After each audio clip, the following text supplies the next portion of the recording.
Have you ever felt like you were being manipulated? Like every choice you made seemed to have been accounted for by someone else and just played into their hand? Like forces outside your control kept engineering a specific outcome, no matter how hard you tried to rebel or choose freely. Like you were a pawn wielded by a grandmaster, sacrificed for some mysterious endgame. If you play Destiny, this is what's been happening to you. From the very beginning, whenever you were resurrected from the dead in the Cosmodrome.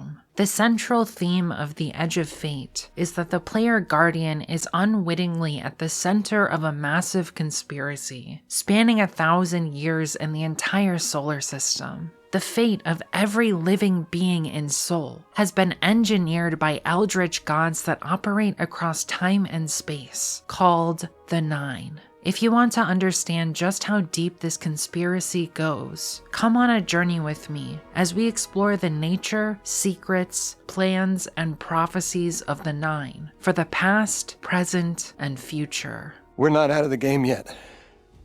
Yeah. We're in it. As pawns.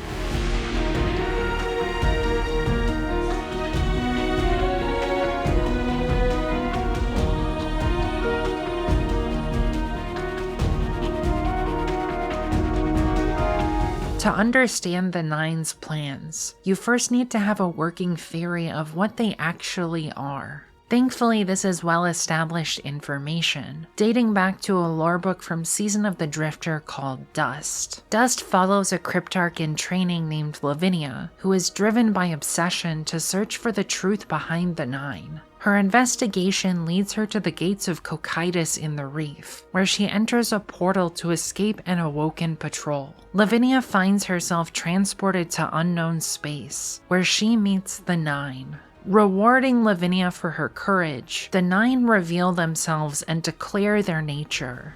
Lavinia is never seen again, but her knowledge lives on, giving us the most complete and accurate understanding of the Nine. The Nine are revealed to be eldritch gods made of dark matter flowing through the Sol system. The titular dust is a poetic way to describe this matter, depicting its transient properties, flowing through Sol like grains of dust blowing in the wind. There is a type of traditional matter in astronomy that is called dust, but the lorebook of the same name explicitly states that the dust that makes up the Nine is dark matter. Lavinia understands where the Nine have always been. They are within everyone, every system, every living and moving thing. Trillions and pentillions of slim dark matter tentacles plunged through all our bodies, drinking up the complexity of our lives and thoughts. Astronomers theorize the existence of dark matter to explain observations of celestial phenomena that appear to be influenced by mass we can't see. It's dark because it's invisible to telescopes, and matter because it gravitationally influences the system, even though we can't see it directly. The defining properties of dark matter are that it doesn't interact with the electromagnetic force, meaning it doesn't emit, absorb, or reflect light. It doesn't interact with the strong nuclear force, meaning it's able to travel through atomic matter with minimal collisions, and it interacts with gravity, providing the phantom mass that alters the gravity of large astronomical systems. The most widely accepted explanation for dark matter is that it's a currently undiscovered subatomic particle, although other proposed explanations exist. Dust tells us what the properties of Destiny's version of dark matter are, so let's take a look. I am. At first, this is all the loop of dust can calculate. It is the hardest thing in the universe for the dust to make a loop at all, because like a gust of wind or a river, it was only meant to move one way. For a mind to function, the end of one thought must alter the beginning of the next. So like rivers, like wind, the Nine could not have minds until they could make loops. They were already ancient when the first human beings named themselves. Their flesh was older than stars, the dark dust wind that blows through the galaxy, pinched by the gravity of Sol and its planets, drawn into their cores and exhaled again. These were the Nine. In time, loops did form. Great arcs of outbound dust collapsed back to their sources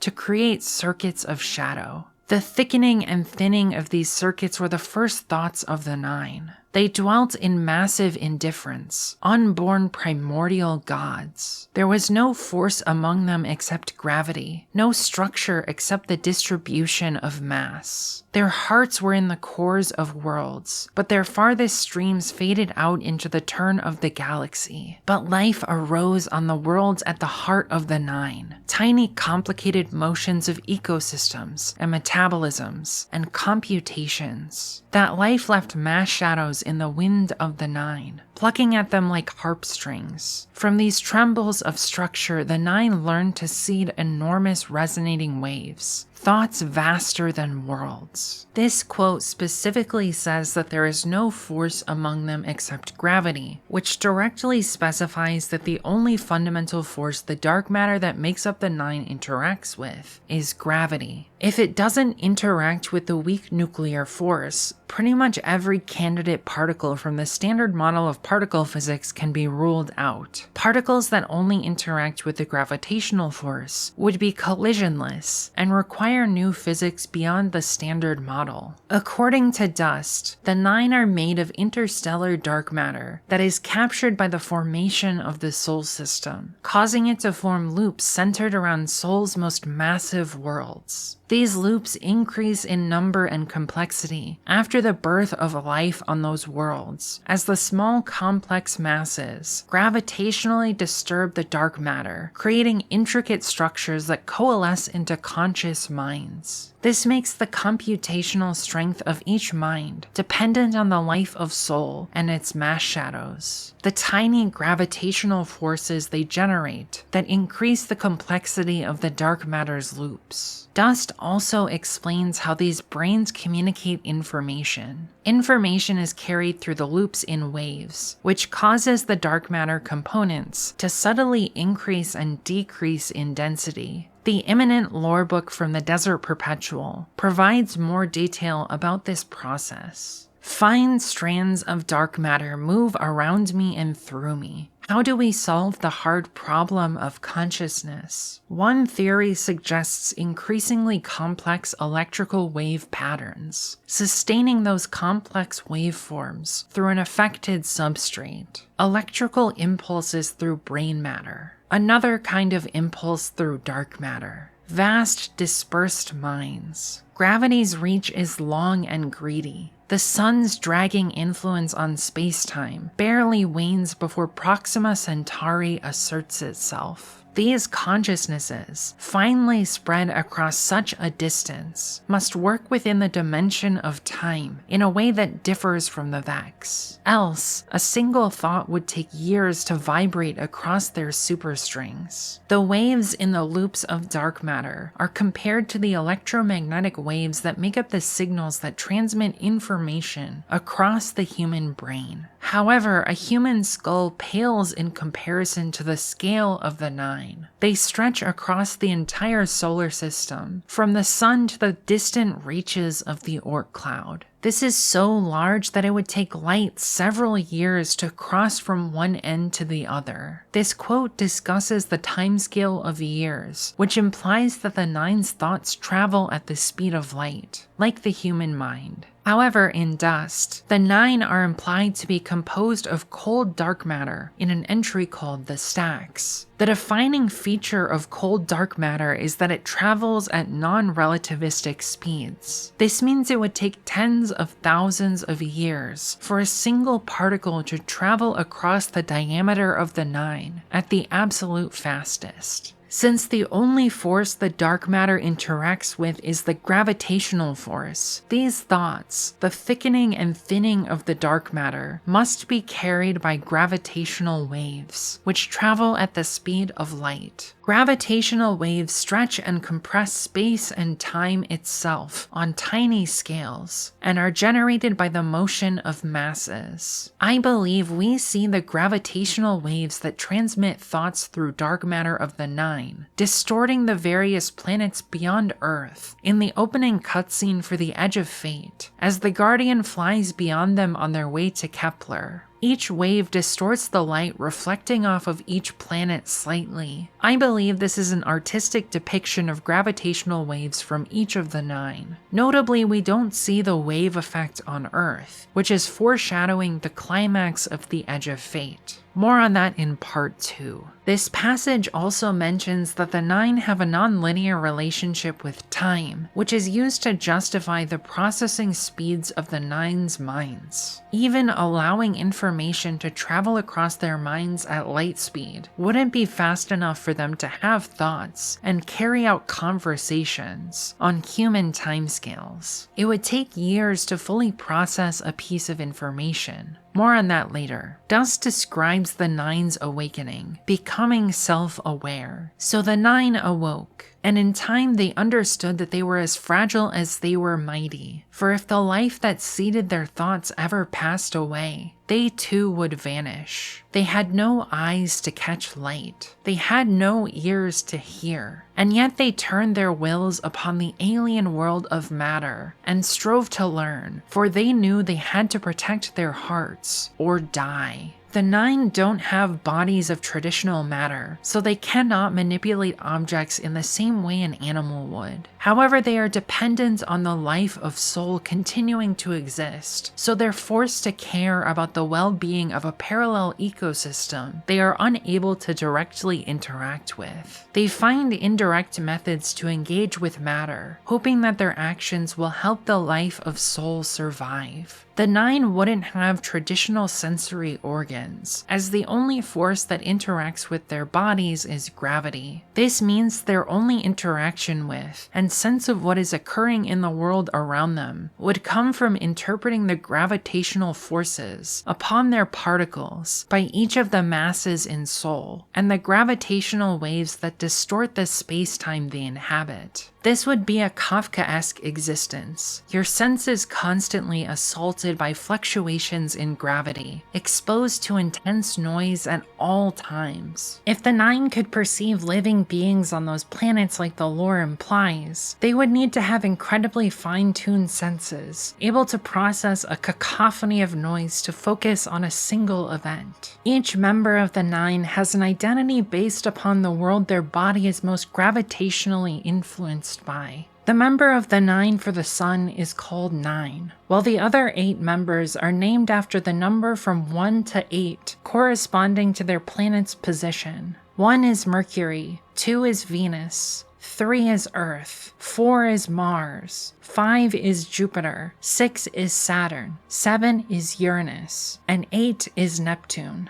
Each member also has a symbol based upon their names, to help distinguish the members of the 9 when they speak in lore. Each has a unique writing style, changing case, punctuation, or spacing, along with providing the most complete extant picture of what the 9 are. Dust introduces a rift within the 9, 2 factions that emerge over disagreements about how to continue after the arrival of the traveler to Soul. Dust says, "Came now the traveler, and with it a strange hope. For the traveler's light had the power to cause without causation. If the 9 had the light, they could seed their own minds, free themselves from the dependence on matter life. They could gain forces beyond gravity to structure themselves, and so become more than wraiths of dark dust. They could enter the mad alien superworld of our chemical reality. So they turned to this new hope and were divided.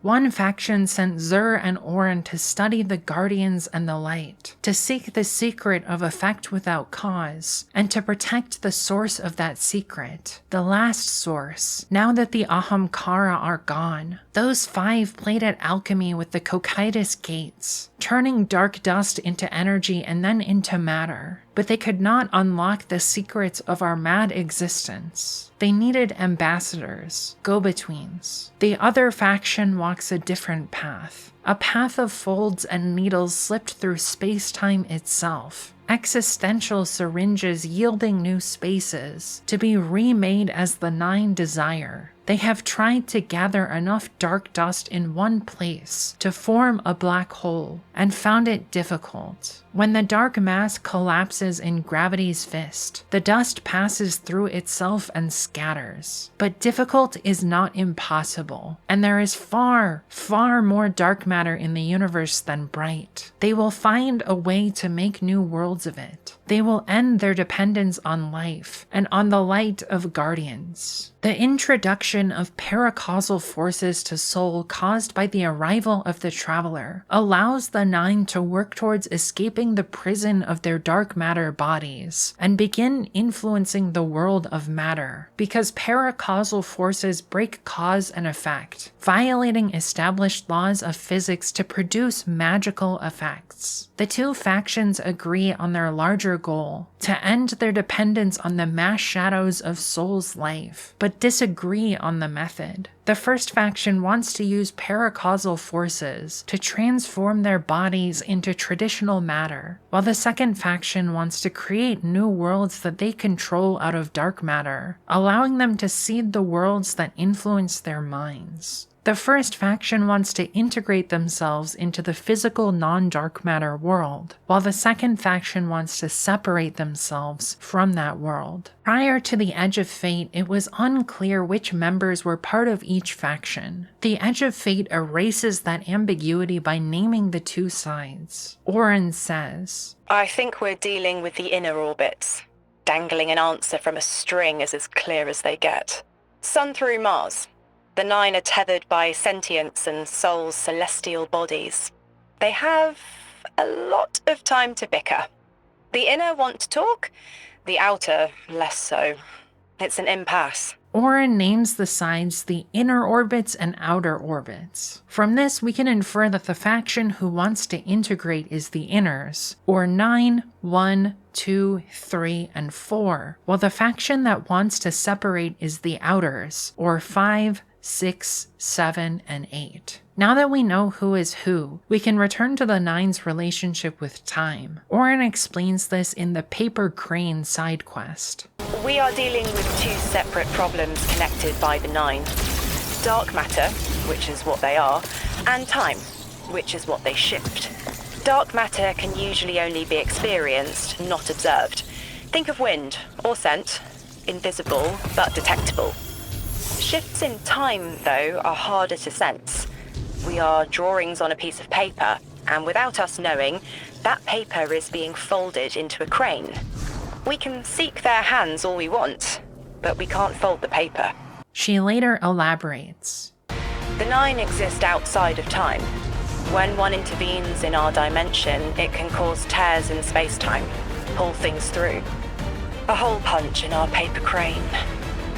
Using paper to explain higher dimensional concepts is a very cliché way to help the audience understand time travel and wormholes. However, clichés exist for a reason, and the reason behind this one is because it's probably the easiest metaphor for the average person to understand. The paper crane analogy doesn't explain the concept as thoroughly as I would like, so I'm going to expand upon it. What the piece of paper represents in this analogy is space-time, a four-dimensional geometric representation of the universe, where time is treated like a fourth spatial dimension, just a non-Euclidean one. This means you could theoretically walk forwards or backwards in time, just like walking forwards or backwards in space. The human brain doesn't perceive time this way, and instead observes it as a constant evolution of three-dimensional space in a single direction, towards the future. The physics behind space-time is Einstein's theories of special and general relativity, the latter of which is the current most accurate model we have for gravity. Under this theory, gravity exists not as a traditional force, but as deformations in the geometry of space-time, causing objects to roll down paths created by bending space and time. The Nine are explained as observing time like a spatial dimension, allowing them to see the past, present, and future simultaneously. However, it's very hard for a person to imagine more than 3 spatial dimensions, because our brains evolved to only understand 3. 3. You could imagine observing three-dimensional space from the fourth dimension as analogous to looking at a flat two-dimensional piece of paper from 3 dimensions. This is why the paper analogy works. It's a simplified example to visualize 4 dimensions while only utilizing 3 of them.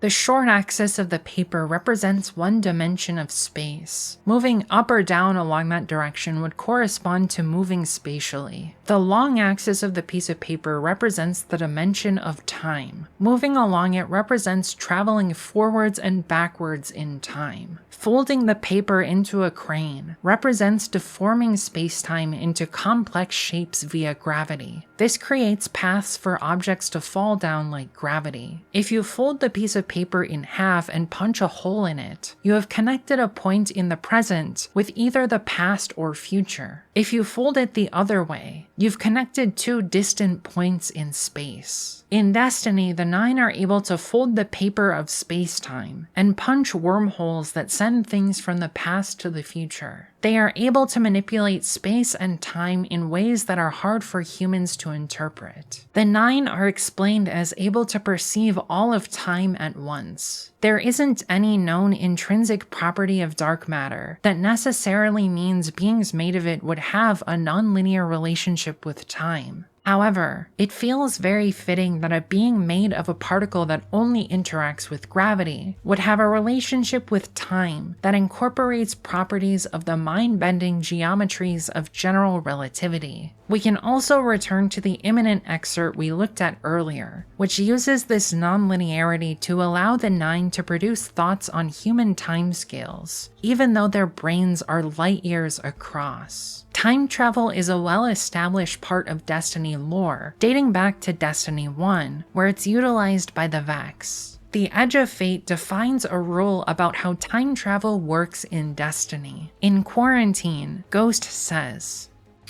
"That's strange. Some of the radiolaria in the Vex down here is reading as being from, well, not our timeline." If Maya can already manipulate time, why all this friction? Unlike the 9, they're bound by their dimension. Chronal flow applies to all. Time moves forward, never backward. Later, Orin explains this more succinctly. The 9 can bring anything forward in time, but nothing ever goes backward. What Orin explains as chronal flow is a concept in physics called the arrow of time. It's an attempt to explain our experience of time only flowing in one direction, from the past to the future, with physics. The Edge of Fate establishes the arrow of time as a hard and fast rule for time travel in the Destiny universe. You can send something to the future but not to the past. However, this contradicts some previously established lore, most notably Elsie Bray's time loop and the Dark Future, where Elsie continually experiences the same several years, then is sent backwards in time after the Traveler is destroyed to repeat the cycle. She breaks this cycle in the timeline we play during the Destiny games, where the Traveler's destruction is averted. It's somewhat unclear if this statement about chronal flow is intended to apply to every form of time travel in the Destiny universe, or just non-paracausal ones, like the Vex and the 9. You could reconcile this apparent contradiction by explaining that paracausal forms of time travel can violate chronal flow, while non-paracausal ones can't. This would be very consistent with the way paracausal forces are established in Destiny, as able to violate physical laws and conservation theorems. The darkness in particular is explained as violating the arrow of time in Clovis Bray's Deepstone Crypt journal. It seems like the purpose of chronal flow is to prevent time travel paradoxes by stopping information from flowing to the past from the future. The most common time travel paradox is the bootstrap or predestination paradox, where someone travels back in time, changes history, which makes the future they came from cease to exist, meaning that they no longer travel to the past. But if they don't do that, the past cannot have been changed. Causality breaks down, causing a paradox. There are a number of interesting fictional resolutions to this paradox that are outside the scope of this video. The Edge of Fate has some interesting things to say about this, which we'll get to in part 2. However, chronal flow doesn't completely insulate destiny from paradoxes, because the 9 experience all of time simultaneously. While they may not be able to bring a physical object back to the past, information still travels from their sensory experiences in the future to the past, and influences their choices in the past, meaning that predestination paradoxes can occur when they act in the past based on information from a particular future and change the future. The Edge of Fate has an answer to this particular point in Quarantine. The 9 keep stringing us along. Do they always get the future they determine? Time is chord notation, the known possible scale of everything. But if the tone is set, why scheme against fate? Still, the 9 try, don't they? Chords have variance to a degree. Tiny alterations in a range. You're catching on. This dialogue implies that the 9 are not able to make sweeping changes to the timeline and can only make minor alterations, slight adjustments that don't adjust the overall chord of the timeline, but change the overtones or harmonics that resonate above it. Oren's question about why you would try to change the outcome in the face of fate is a pretty clear distillation of the main theme of the Edge of Fate, which is an idea we will return to in part 2. There also originally could have been more than 9 members of the 9. This is explored in both Anamorphosis from Rite of the 9 and Epochs and Orbits from the Edge of Fate. In Anamorphosis, the 9 tell Oren the story of Thea, which they use to explain their perception of time. For all 9 lore, I've retroactively labeled the speakers to make it easier to understand what's going on. 4 says, "Once upon a time, there was a life." 2 says, "Consider this, our cognatum,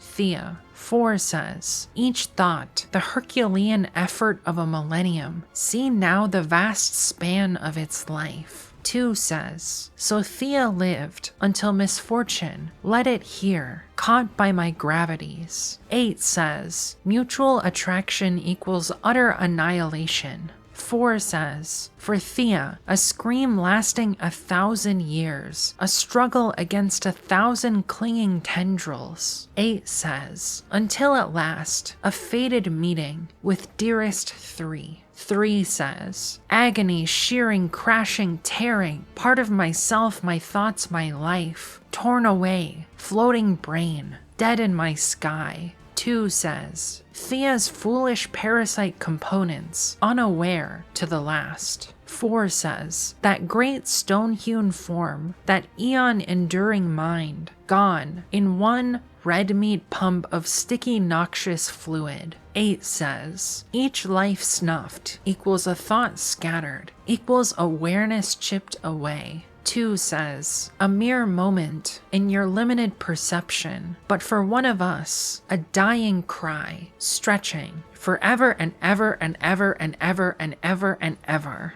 3 says, "The curse of our existence, past is present is future, pain never to fade into memory. Can you imagine?" The title of the entry is Aetion, which is a Greek word that refers to a mythological origin story. This quote is both an origin story for Earth, its moon, and 3. We learn that the 9 experience their deaths perpetually from the moment of their birth. To a human, this is a terrifying thought. We don't know what death feels like and often fear it. If one is fated to die a painful death, they will do everything to avoid it. But the 9 do not have such a luxury. They experience their deaths perpetually, like chronic pain that lasts their entire lives. They are powerless to stop it, listening forever to the chord that resonates across time and space. Combining this perception of time with the way they observe the universe, the 9 would be able to feel every movement of every organism who ever lived in history at the same time.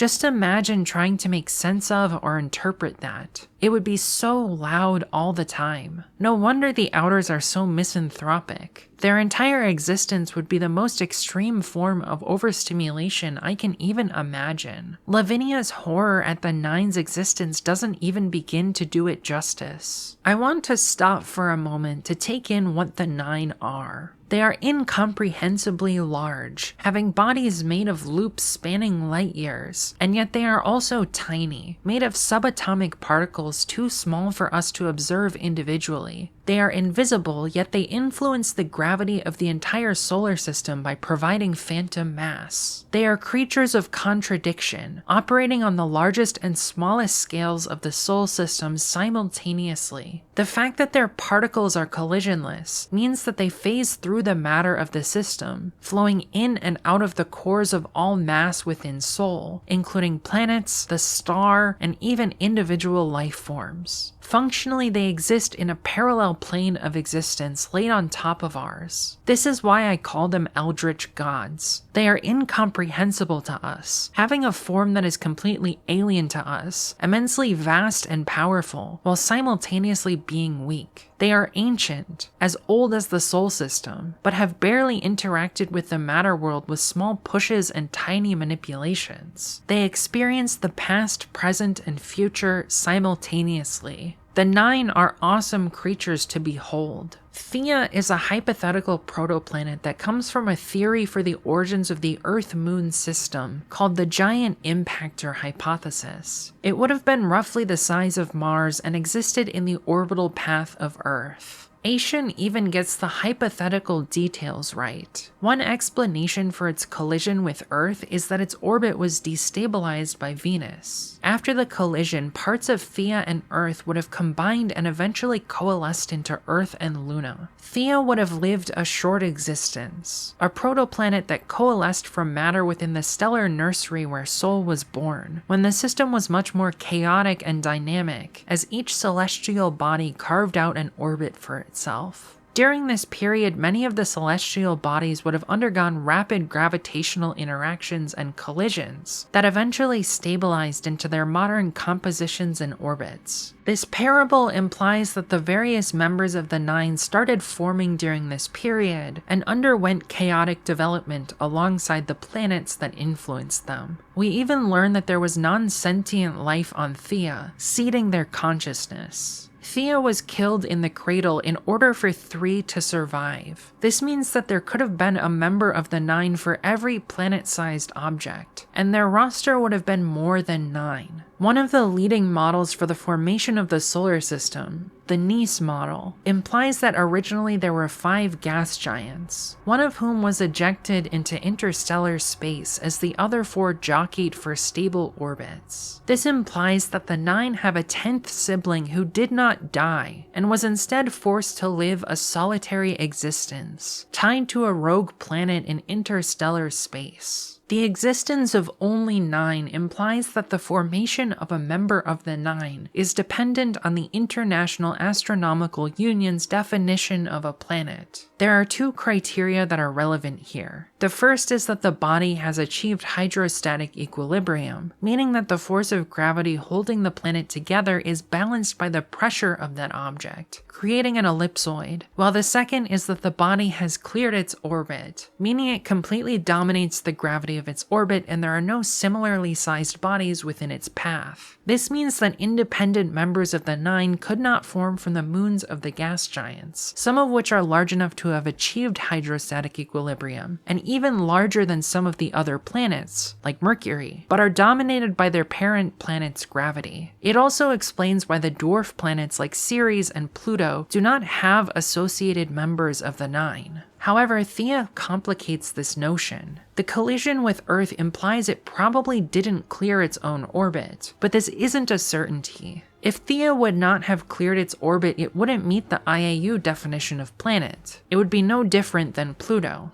It's unclear exactly what Destiny's writers are going for here. Unless there's something special about Sol, this would also imply that every star with stable exoplanets could have its own equivalents of the 9, created by the formation of stars and exoplanets. Epochs and Orbits takes a look at the asteroid belt, a group of planetoids that could have developed into a planet, but which never coalesced into a single object, likely because of Jupiter's gravitational influence. The entry reads, "Consciousness drifts in ever uninhabited space, a belt of disparate stone marking the divide. There was a point in the distant farther when 9 could have become 10. Now a stillborn heartbeat awaiting life unanswered. Drift in an eternal cairn that mourns what could have been in silence." The asteroid belt is described as a stillborn member of the 9 who never gained consciousness like Thea. Had Ceres accreted its siblings into a planet, the 9 would be 10, but the progression of Jupiter's orbit inwards towards the Sun prevented that possibility. The 9 seems sentimental, mourning potential siblings that could have existed, or died in childbirth like Thea. The birth of a star is a violent place, one not suitable for children. Murders and exiles of infant planets are a common occurrence, killing those who are not destined to survive in order to create stability for those who will live. Without those gravitational interactions, more children could be destroyed. It's hypothesized that had Jupiter not had orbital interactions with the other gas giants early in Sol's life, it could have continued to migrate inwards towards the Sun, preventing the inner planets from forming. Instead, we have the asteroid belt, a disk of an unformed planet that divides the inners from the outers. In charge, Ikora asks why the 9 failed to intervene in previous events to help save Sol's life. Orin explains why. Orin, as far as I'm concerned, the 9 ignored every single one of our existential threats in recent memory. Gaul, the Hive Pantheon, the Witness. None of them warranted extra-dimensional intervention? Oh, they intervened. You'll just never know. Everything you listed happened because the 9 allowed it. If history is a series of chords and the 9 can only manipulate the harmonics of events, they would be forced to allow major events like the near apocalypses Ikora mentions. However, they could try to lessen the impact with subtle manipulations. Their dark matter fingers in every pie. Later in the same mission, Ghost asks about the free will of the player Guardian. What about the Guardian, Orin? They've changed the fate of the universe. They chose to be here. Each choice, right, trial, wasn't absent an organizer. Do you know you comply with instructions you don't know exist? From the moment you arrived on Kepler, you've marked coincidence after coincidence. Happenstance, serendipity.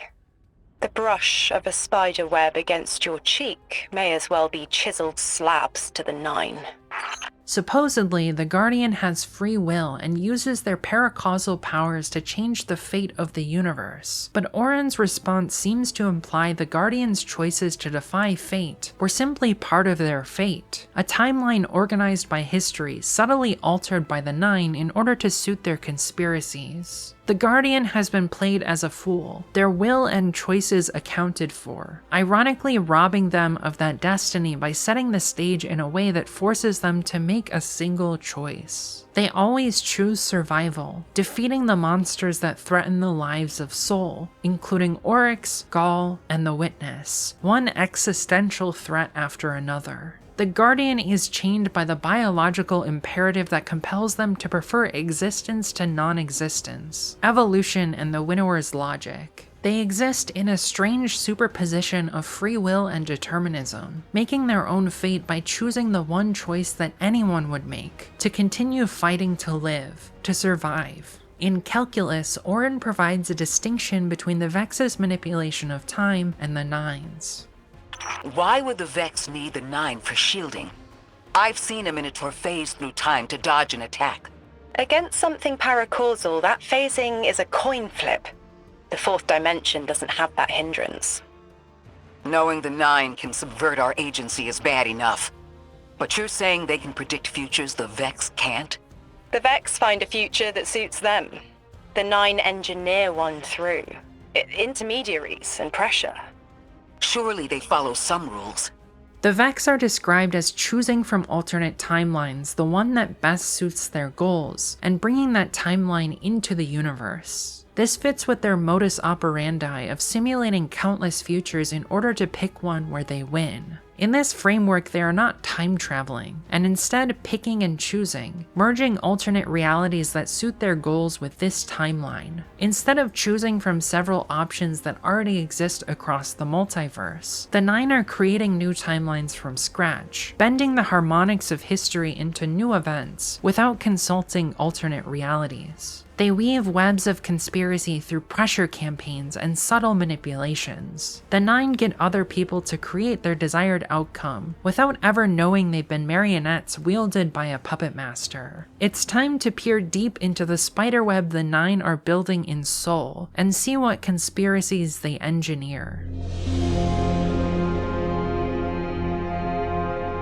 If we retroactively look at all of the actions undertaken by the Nine in the Light and Darkness saga, the narrative arc that ends with the final shape, we can easily fold them all into a single conspiracy with a clear motive and perpetrators. It requires some inferences and detective work, but I believe these actions are in service of a unified conspiracy, perpetuated largely by the Inners, to create the conditions necessary for the Allied coalition to defeat the Witness in the final shape, which sets the stage for the Edge of Fate and the forthcoming Fate saga. As we heard a few minutes ago, Orin says that previous threats arrived in Soul because the Nine allowed it. This is very consistent with what we know about how the Nine operate. They don't intervene without motive, and when they do, they make small adjustments that snowball into larger changes via the butterfly effect. To unravel an elaborate conspiracy, it helps to start with the motive and intended outcome, the center of the web, and then work backwards to see how each thread connects to the larger whole.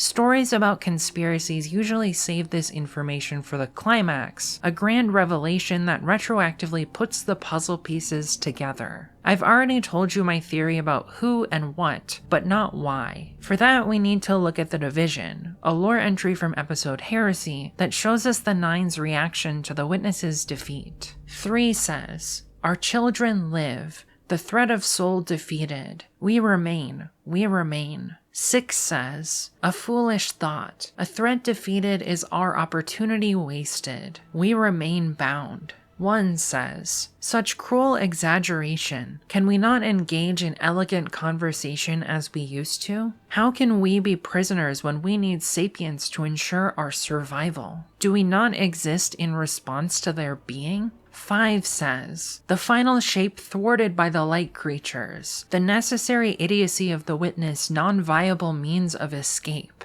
2 says, "A childish viewpoint. Sourness amplified by arrogance. Our fate, plain as gravity. Accept its pull or fall regardless." 7 says, "Your side is complacent. Worthless futility. We must look beyond the chains of matter. Reality is malleable, if only we will it so." 3 says, "Bright strength lies in the bonds of us, bonds of matter, bonds of love." 9 says, "Your solution falls short. All tethers iron." 8 says, "Invented enemies equal outscorned friends." 5 says, "Our divide ever wider, 9 foes insolent denial." 6 says, "I mourn unity, grieve coalition, follow your foolishness, but if all you find is oblivion and the peril of our children, we all perish." In this conversation, we see an argument between the Inners and Outers. 3 or Earth is happy that the Witness is defeated, seeing humanity as its children. 6 or Saturn rejects this view, seeing the Witness and its final shape as a missed opportunity for the Nine to escape their dependence on matter life. This statement provokes an argument between the Inners and Outers that repeats familiar recriminations of the existing ideological divide that began with the arrival of the Traveler. The Inners largely see the defeat of the Witness as necessary because the Nine are dependent on the life of Soul, while the Outers disagree, arguing that they could have manipulated the situation to the Nine's benefit and break their bonds with matter life. There are a few lines in particular that I find interesting.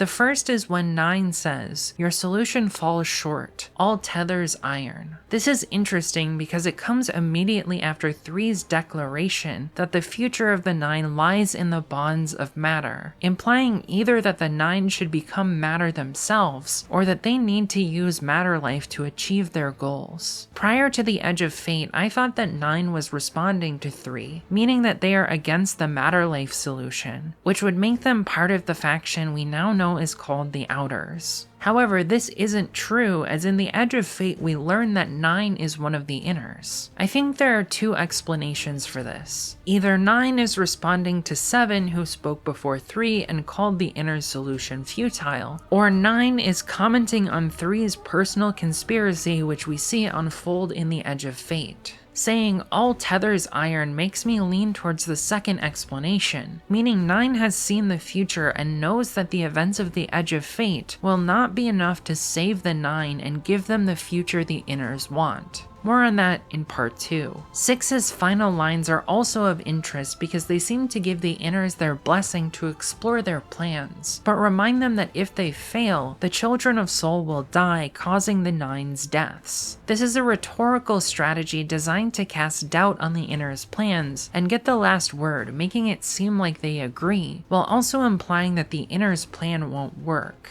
This entry begs the question, how does the death of the witness factor into the 9's plans? The answer is complicated, but I'm going to explain one possible interpretation. An important piece of information comes near the climax of the Edge of Fate, with the vote on whether Lodi should become the new emissary, and if the 9 should christen the Guardian their fated weapon. This will become more relevant when we discuss the Edge of Fate, but what you need to know for now is that it shows us how the 9 make decisions. They cast votes. The vote for Lodi fails 4-4 because one of the 9 is absent, while the vote for the Guardian succeeds 6-2. This implies that a simple majority is needed to take action. This would mean that 5 affirmative votes are needed to act. This has major implications for the Light and Darkness saga. Prior to the Edge of Fate, the Inners have a 5-4 majority as long as they vote as a block and can overrule the Outers. Think back to the description of the 2 factions in Dust. It specifically says that the Inners sent Zur and Orin to study the Light and Guardians, and that they prefer to act with intermediaries, emissaries, to communicate with matter life. Putting this together with the knowledge that appointing an intermediary requires a majority of the 9 to assent, we can infer that the Inners use their majority to appoint both Zur and Orin as previous emissaries of the 9. We don't know exactly what actions need to be voted on by the 9 and what don't, but even with this ambiguity, we can safely assume that the Inners use their majority to pursue their agenda prior to the Edge of Fate, which is why the 9 intervene on behalf of humanity's survival. The final shape would have frozen all life in the universe, making it unable to move or grow or change. This means the mass shadows the 9 rely on to seed their cognition would stop moving and threaten to unravel the loops of dark matter that form their brains. Additionally, the Inners could not have agency in a world like this, as effectively all life has been frozen, so it renders their plan to integrate with matter life unworkable. A victory for humanity is a victory for the Inners. It also allows the Outers to keep surviving, and gives them more time to build the new worlds they seek. We don't ultimately know if 6 is right and the 9 could have used the final shape in its rewriting of the laws of physics to escape their connection to matter life, because that didn't come to pass. Earlier in Dust, the connection between the 9 and the Ahamkara is explored. Why do you think the 9 needed Ahamkara? Ikora asks dangerously. To make wishes, Lavinia pants. Zur didn't appear in the tower until the end of the Great Ahamkara hunt. Whatever they used to get from the Ahamkara, she leaves it unsaid. Maybe the 9 are now getting it from Guardians. We know from the witch that Lavinia's hypothesis is correct. This would imply that it was primarily the Inners who dealt with the Ahamkara, trying to make wishes to gain the light or physical bodies. You might wonder at this point why, if the Nine could deal directly with the Ahamkara, the Nine didn't just directly wish to be independent from the life of soul, either gaining matter bodies like the Inners want, or creating dark matter worlds like the Outers want. The answer to this is that the Ahamkara have independent wills and gain strength from each wish. As we see from Riven's story, the Ahamkara have an incentive to keep their wishers dependent on them, twisting wishes to avoid giving them exactly what they want, so that they have to keep making wishes and keep feeding the Ahamkara power. If the Ahamkara directly granted every wish exactly how the wisher wanted, they would starve, lacking repeat customers. This suggests that either the Nine were wise to this and didn't ask directly, instead making more incremental wishes towards their goal, or they tried but the Ahamkara would not grant that wish. After the Awoken help the Vanguard hunt the Ahamkara to extinction, save for a few individuals like Riven and Tyrannus, the Nine lose their connection to paracausal forces, forcing the Inners to create an emissary. Zur allows the Inners to sell weapons to the Guardian in exchange for gaining some paracausal power, and observing Guardians to learn about the light. After creating Zur, the Nine's next action is to kill Shur Ido at some point during the Reef Wars. Mara reacts by calling Orin, who used to be a close confidant of the Queen, before she died and became a Guardian. Ecdysis explains, on the day that Shur Ido dies, she receives a call from Mara Sov. I would ask for my boon,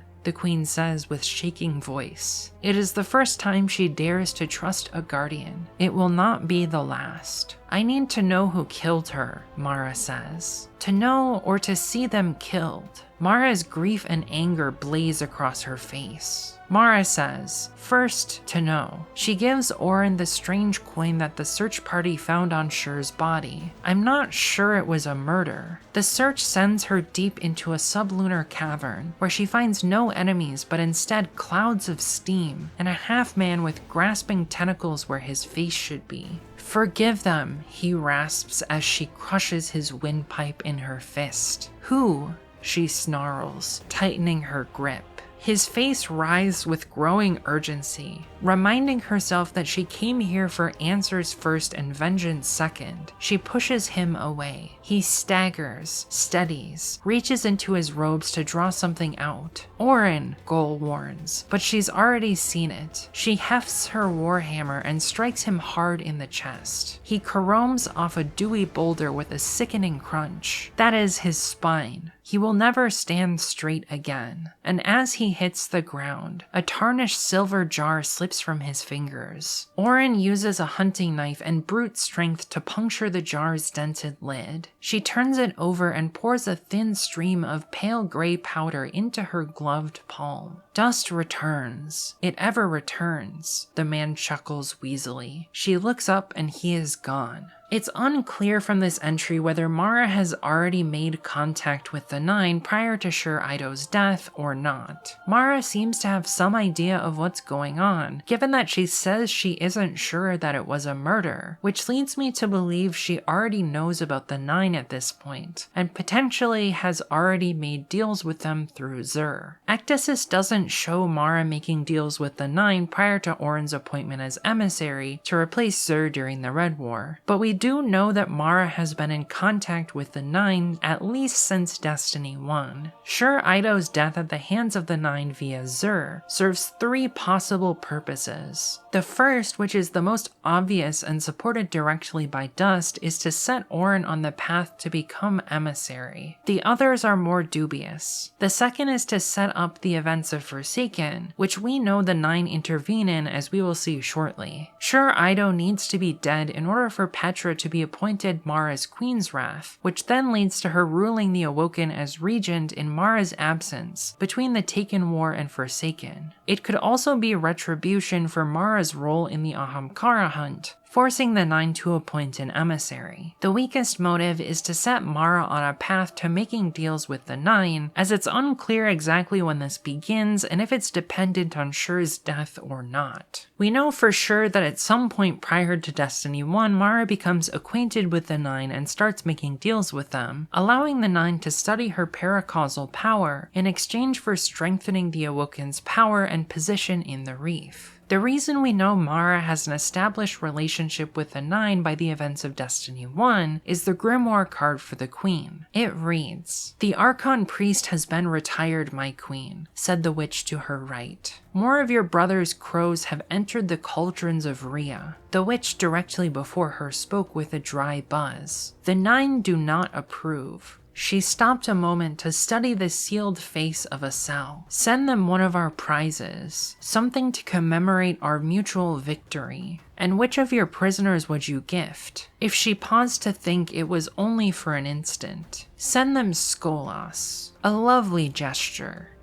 She cocked her head as if listening for a frozen heartbeat. "And remind them this, the crows are mine." The Archon Priest is the boss of the Winter's Run strike from Vanilla Destiny 1, meaning this Grimoire card takes place during the Destiny 1 campaign. We know that Mara is familiar with the 9 by this point, as she sends Skolas to them as a gift to apologize for Uldren's crows trespassing on the 9's territory. The name the Cauldron of Rhea implies that the trespass occurred on Saturn's moon Rhea. There's also an asteroid named 577 Rhea in the asteroid belt, so it could be that and not the moon. We have heard very little about territory the 9 controls since this Grimoire card. We know they control a dimension called Unknown Space and the Gate of Cocytus in the Reef, but this Grimoire card implies there are other larger locations the 9 have control over. This would be a good avenue for Bungie to explore during the Fate saga. Skolas is one of the Elixni leaders of the House of Wolves during the Reef Wars, whom Mara captures with the help of Varix, ending the wars. If sending the 9 Skolas commemorates a mutual victory between the 9 and the Awoken, the implication is that Mara has been working with the 9 ever since the Reef Wars, and that the 9 were instrumental in helping her win the conflict. The 9's next intervention in Destiny's story involves Skolas, and sets in motion the events of the House of Wolves expansion. The cell cracks open. Skolas Wolfkel stumbles out and crashes to his knees. "I believe that I am here," the creature says. To Skolas' ears it has a strange voice, a strange accent. It speaks his language. "I have a clear purpose. I cannot explain it. Forgive me." From beneath its hood, tiny fingers of shadow probe the air. "The Queen," he says to the thing. "You work for the Queen."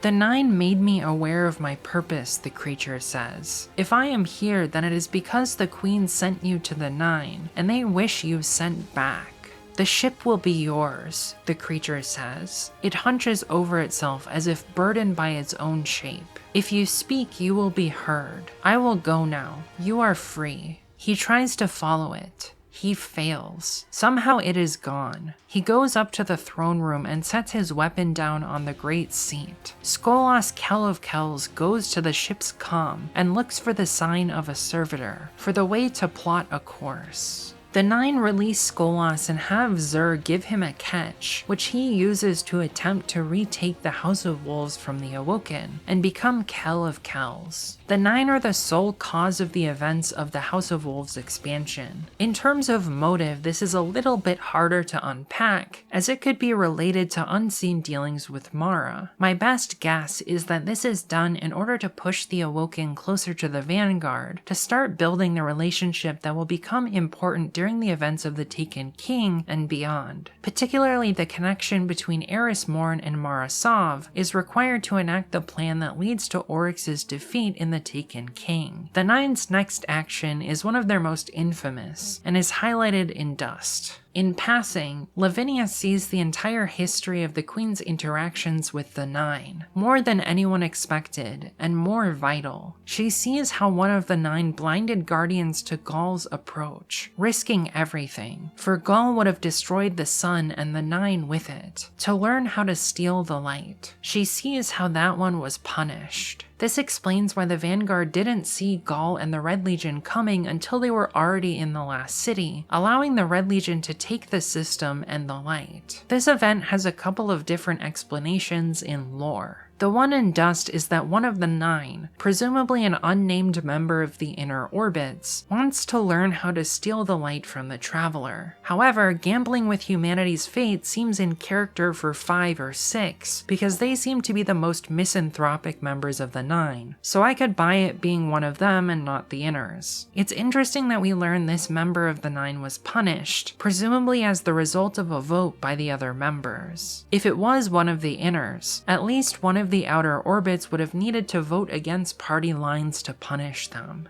The other explicit motivation is the appointment of the second emissary, Orin. This is explored in Ecdysis. She leaves and so too does the light. The severance is absolute in its terror. She has not felt such a profound sense of, 5 says, schism? 3 says, it can be mended. Orin's mission to find the Nine continues in the final entry of Ecdysis. On the day she leaves to find the Nine, the Technians name her Orin the Lost. She goes beyond the heliopause. She sheds herself and emerges anew in the glimmering scales of her old lives. An immigrant, a translator, an emissary, a hammer of judgment. They expect to claim her will, but she clenches it a little tighter. Her gifts can end wars. One thing I want to note about Orin's journey here is that it explicitly mentions going beyond the heliopause. Destiny's writers love using the heliopause as a poetic shorthand for the edge of the Sol system, and leaving it represents leaving the comfort of the solar system behind. However, the heliopause is not actually the farthest edge of the solar system. It's just the point where the sun's radiation, called the solar wind, is no longer able to overpower the radiation of the interstellar medium. In the direction the sun is moving towards, it's only about 100 AU from the sun, 100 times farther than Earth. This is very far away, but it's close compared to the Oort cloud, which doesn't begin until 1000 to 2000 AU, and extends all the way out to 10,000 and 100,000 AU, according to NASA. For reference, Voyager 1 and Voyager 2, the farthest human-created objects from the sun, passed the heliopause in the 2010s, despite being launched in 1977. They won't reach the Oort cloud for another 300 years. Kepler being situated in the Oort cloud leads me to theorize that Orin traveled to Kepler, where she made contact with the Nine. In the Edge of Fate, Orin makes the Nine's motive explicit.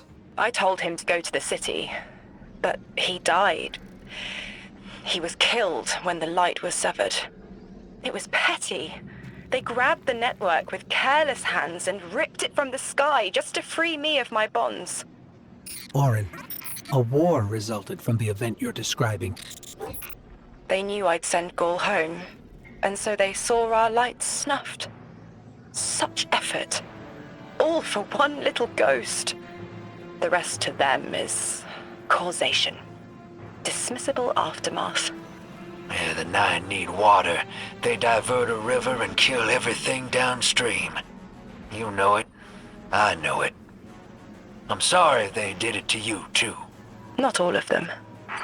Orin tries to send her ghost Gaul away so she can seek the Nine alone, but Gaul is killed when Gaul shuts down everyone's connection to the light temporarily. This makes Orin more willing to bargain with the Nine, now that her connection to paracausal light and the Traveler has been permanently severed. The Nine were manipulating Orin into becoming emissary. Orin's statement that it wasn't all of the Nine and the description in Dust implies that it was a rogue member of the Nine, likely an Inner due to their need for emissaries and intermediaries who set these events in motion. Other members of the Nine would then have assented to Orin becoming emissary because she's more suited to it than Zur, having previously worked in a similar role for Mara Sov. Regardless of whose idea it was, we then know that the Nine use Orin as their emissary to make further deals with interested parties, like Mara, the Drifter, or the Vanguard. They also have Orin set up trials of the Nine to further study Guardians in combat to learn about the light. The next intervention is during Forsaken, when the Nine manipulate Varix. An entry from Most Loyal explains this. The light seemed to dance in blue over the horizon of unknown space, but all else was black.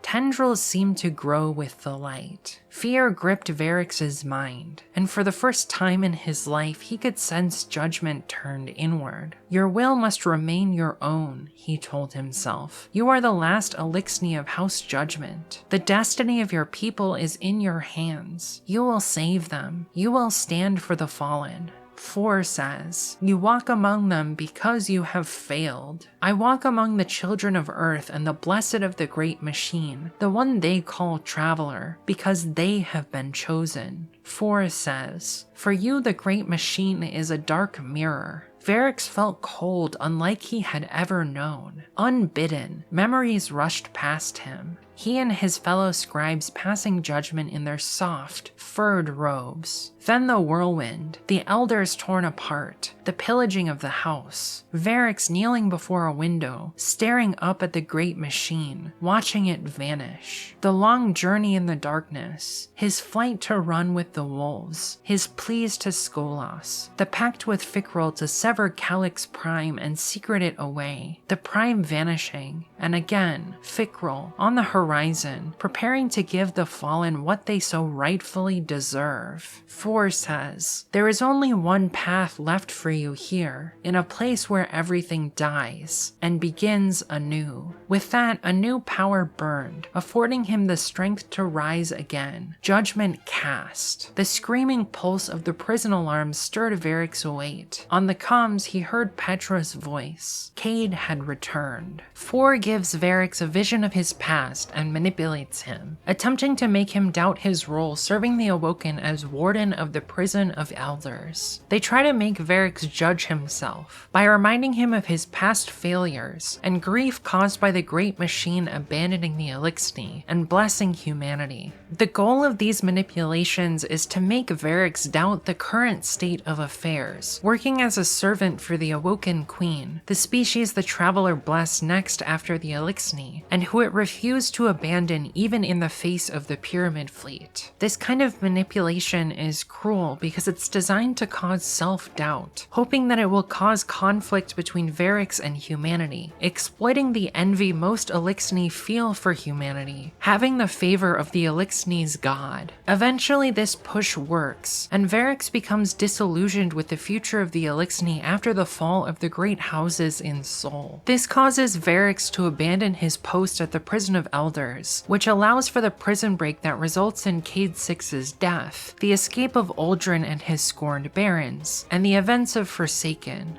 I believe this set of events was necessary for the defeat of the Witness, as if Cade hadn't been given a final death by Uldren, Uldren wouldn't have been killed by Petra and the Guardian in revenge. This death then sets in motion Uldren's resurrection as a Guardian named Crow. Crow eventually becomes part of the Vanguard and is sent through the portal to the Pale Heart at the beginning of the final shape. This process occurs via a wish to Riven, where Crow wishes he could see Cade to atone for Uldren's sins. Cade returns from the afterlife, empowered by the Traveler's life in a never-before-seen way that allows him to have a closer relationship with the Traveler than before his death. Crow and Cade are integral to the Vanguard's defeat of the Witness in the final shape, so their presence was probably required for success. In addition, Cade sacrifices his new lease on life to resurrect the Guardian's ghost after Ghost dies, calling upon the Traveler's light to kill the Witness. Without the resurrection of Ghost, the Guardian wouldn't be able to serve as the Nine's fated weapon in the Fate Saga. This manipulation is probably the most integral one to the Light and Darkness Saga, because it sets many aspects of the final shape in motion. We know specifically based on the writing style that 4 is the one intervening here, but my guess would be this is with the consent of the other inners who want to see the witness defeated.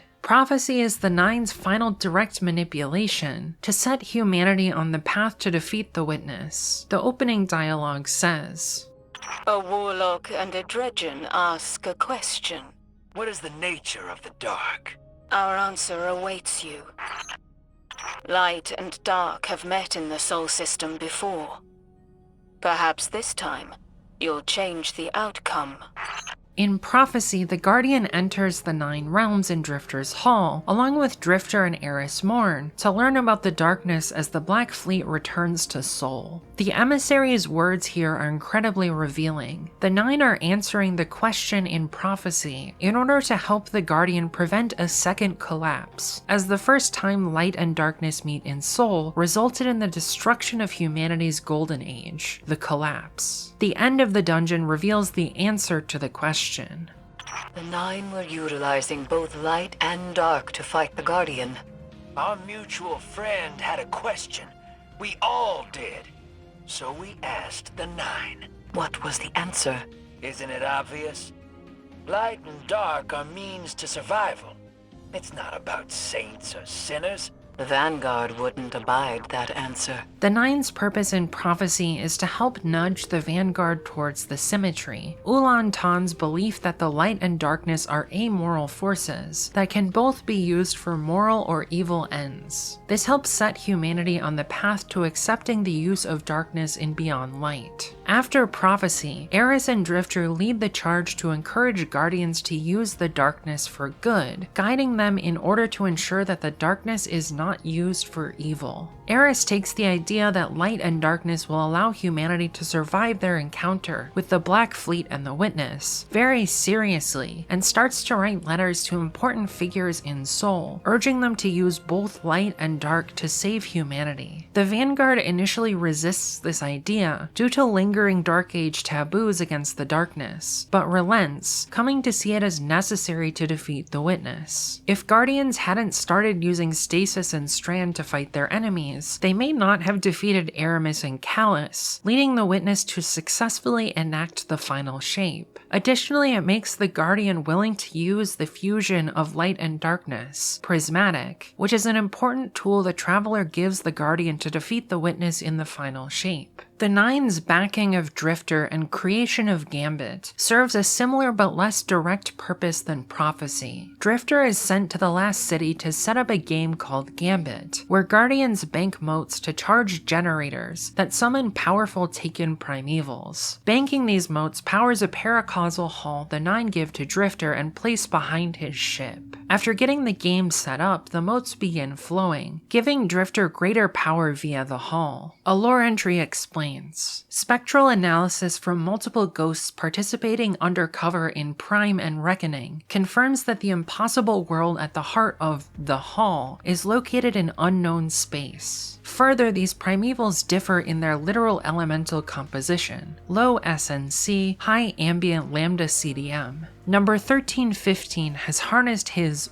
banks to what appears to be an engine of pure potential. He no longer needs to pilfer the ascendant plane of primevals, the oldest taken in residence. He can create primeval likes from the energy of the Hall and sheer force of will. The Hall has the ability to create counterfeit taken from the dark matter of the 9, and as we see in Prophecy, can serve as a portal to unknown space to commune with the 9. The 9 build a relationship with Drifter due to his connection to Orin. They were romantically entangled in the time leading up to her transformation to become the emissary, and Drifter never truly gets over his love for her. Because he's willing to use the darkness for his own ends, is selfish, seeking power for himself, and is skeptical of the Traveler, ghosts, and the prevailing dogma that the light is good, Drifter is viewed as unsavory by ideologues in the Vanguard and Last City like Honor. Giving Drifter power forces the Vanguard to sanction his gambit and work with him, as they hope his connection to the 9 will be able to bring Orin back to the city one day. It also pushes the Vanguard towards working with people they normally wouldn't, preparing them for the necessary alliances with the Cabal, Elixni, and Lucent Hive that will be critical for defeating the Witness. It's another manipulation by the Nine seeking to prompt an ideological transition in the last city. The Nine are very actively involved for a time, but this contact eventually diminishes and ceases. A lore entry says, "There is a single jade coin marked with the silhouette of a pyramid ship. Keep playing the game. The emissary of the Nine's voice haunts Drifter, a voice that once belonged to Orin." The Nine tell Drifter to keep playing the game before ceasing contact for several years, having set the pieces in motion for checkmate against the Witness. Gambit is a big part of the Nine's conspiracy and manipulations in Soul that bridges the gap between the Light and Darkness saga and the Fate saga, as we will see in Part 2. It represents the risks the Nine take by manipulating players in Soul, hoping their schemes will produce a favorable outcome. The defeat of the Witness sets the stage for the Nine's future ambitions and plans that play out in the Edge of Fate and the Fate saga. The pieces are in place for a plan to change the fate of the Nine and all life in the Soul system. This concludes Part 1 of Conspiracy, my exploration of the Nine. Part 2 will focus on the events of the Edge of Fate and how they influence the Nine's plans. If it has been released already when you're watching this, it will be linked in the cards and description. If it hasn't been released yet, you can subscribe and turn on notifications to be notified when it comes out. Thank you for watching.